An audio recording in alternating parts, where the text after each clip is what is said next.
to the desecration and the denigration You mean the CDC was formed? Yes. That's its raison d'etre, as the French would say. The reason for its existence. It is a rejection, a reaction to, a protest against the annihilation of our political space by men who marauded that space, collapsed our country, looted and plundered our resources, and subjected our people to... CDC wanted to correct that. So we brought the movement in 2005 to reject the political class. Now, so that's something you have to stand for. To be a CDC standard bearer, let's get it clear.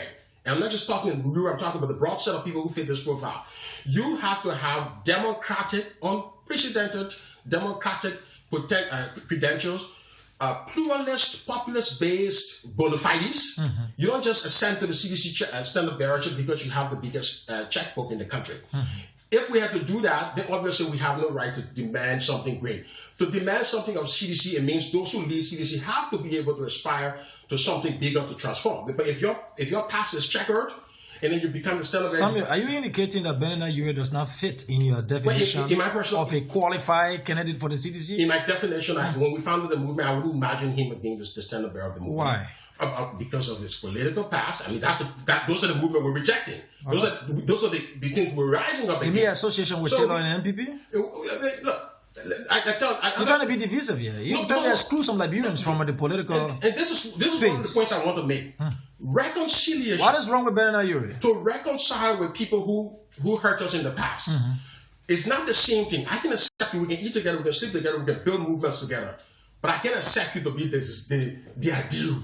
That the young child in Sacre-Pied, that child in Bokonjide. Well, then you'll be failing your theory of reconciliation. No. The elections have consequences. When people govern a country and when they collapse it, there must be consequence. We can tell our citizens that Dakate will make him minister. Are you indicating that people who were in the former government should not be given the opportunity to serve or to lead? I would tell Liberian people that people who have... That would be an exclusion of a whole generation or a whole class of Liberians. In Sierra Leone, people who commit violence against the people don't get elected into office. Violence? No. Oh, of course, we see in our country where people who did heinous crimes against people are elected. So we have a different... Talking about Benoni Urey, what did he do that you don't think he fits? I don't want to focus. I want to focus on the broad set of people. No. I want us to focus on the man who is coming to take over your party. Well, I understand. Benoni Urey was a major part of the whole MPP thing, and we saw what happened. I never left this country until 2001. I saw the culture of arbitrariness. I saw the lack of moral compass, unprecedented plundering of our country's wealth. Those are strong descriptions you're giving to people from the past, especially. Yeah, and they are some of them collaborated with you. You received their money from the CDC. You've given them job in the CDC. You've elected some of them as a party. But now we come to Benoni Urey. You're raising all these qualms. No. This has been the principle. This is why I'm here to reclaim the moral high ground of the CDC. If some of those things are happening, we don't have value. Okay, what happened in our history we can't forget. George Santayana said it. Those who... When did you realize this? Of course, that's why we founded the CDC. Now, unfortunately, one of the difficulties is that I'm not in the leadership of the CDC. So if I were in the leadership of the CDC or leading the movement, you would hear this more. I'm receding in the background, and the leaders speak and the etc. But the values are there. Can we use money to buy the CDC? Well, we cannot. No, those who are attending the purchase of the CDC will be. We have precedent here on that the CDC received money to trade some political flowers. No, definitely. The Liberty Party was loud on this, that they gave your standard bearer $180,000. That's our political propaganda. You have not counted that sufficiently. Of course, we said no. The Liberty Party. I mean, anybody can say anything in politics. The Liberty Party will not purchase. What does it show to you that if I don't think CDC is consistent when it comes to his presidential candidates. It is. You always have strangers coming. We have the situation with Winston Thomas. This is the man who came a few days and then Winston Thomas he supported CDC in 2005. Second round, he endorsed the CDC when we traveled with him to But Benoni Urey was around then. And I told you, I never saw Benoni Urey. He was never there. I remember the people I remember in Sani Kwele, where the current chairman of the Unity Party, Ronnie Sherman, people like Winston Thomas, the company ambassador, we are. So this man endorsed the populist ideas of CDC. So I think. So do you see danger? Oh, of course. Look, let's face it. If people of that caliber I'm talking about take over the CDC leadership, I can tell Liberia one thing. And this is the fundamental paradox that I want to expound on. Go ahead. If people don't take anything from me, let them take this one.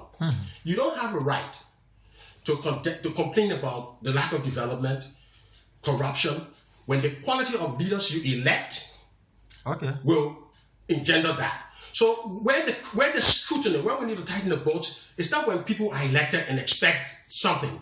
It's before how the process of the pass through to get that position. We can expect of people and Nelson Mandela. Nelson Mandela took 27 years in jail. This man could walk free out of prison if he wanted to live a life. He stood on principles. So we don't have a right as a people to expect Nelson Mandela as president, but then to expect the individuals who don't evidence that credential at the level of party and to forget about that, and all of a sudden when they become president and senators, then we want them to wave the magic wand and develop New Britain overnight. Of course, they're not going to do so because their entire life, the processes that led them to that, were checkered. So my people need to be more critical before people are sent to office. Look, you journalists need to profile candidates who are running as representatives and senators and presidents. And say, look, of the five, we think that these two have the best democratic credential. We can't predict, we don't have a crystal ball to look into the future, but if we're looking at the past, as according to George Santayana, we should not forget the past. Unfortunately, in this country, we forget the past. The Liberian people. So we talk about credential. I'm going to say credential, history, bona And fides. when you bring the question of credential, there are many persons, many people in Liberia who are challenging the competence, the credential of your standard bearer. Well, credential doesn't just mean educational and all of that. Credential. No, I've expanded on that. Yeah, it's it's a whole package. the whole package. Yeah, for example, experience. Joshua has not served in any political position or any position in the democratic space, and to warrant him to be president. There is an argument that people providing that he has not met what is required to have a very good Liberian president. No one candidate will have all. Okay, so it got to be a group of people. No. I mean, one candidate on 5 credentials, you have one, you have 2, you don't have the other. So the major thing, Ambassador George Weah is a symbol of hope in this country. What's the difference between Weah and Benoni Urey, for example? Weah has absolutely not committed any harmful thing against it. That's the first thing one in our against the citizens of this country. He's never has Benoni Urey done that? Any government. Benoni was part of a regime that definitely we would not want to experience anymore in this country. Okay. That lawlessness and the plundering of our national wealth, we don't want that. And some I have friends in that who are part of that. Many of them are repentant today and they wouldn't want to go back to that. But we can't go back to that era. We need to choose the best and the brightest from all political parties. Man, look, there are sons. Why are we restricting ourselves to the decadent era of the past? There are many progressive, productive sons and daughters who are educated. I know, for example, many persons in the NPP will not be happy with the comments you're making. You're trying to exclude. I have many friends, but look, you're pushing exclusionary theory now. It's not exclusion. I raise my country first. I want people. If we can't, you are saying we should proceed, but not with Liberians of the past. Because there are many other Liberians who can do better. If you had a chance, Mamadi, why should we go on the path of second chances? When we have people who have not had the first chance. Okay. Why don't I try Mamadi who's never had a chance, but try my brother here, Solo, who's had 2 chances, and I'm then giving him the 3rd chance. That's wrong. I'm morally, reprehensibly against that. So there are many. I know you have an uphill task.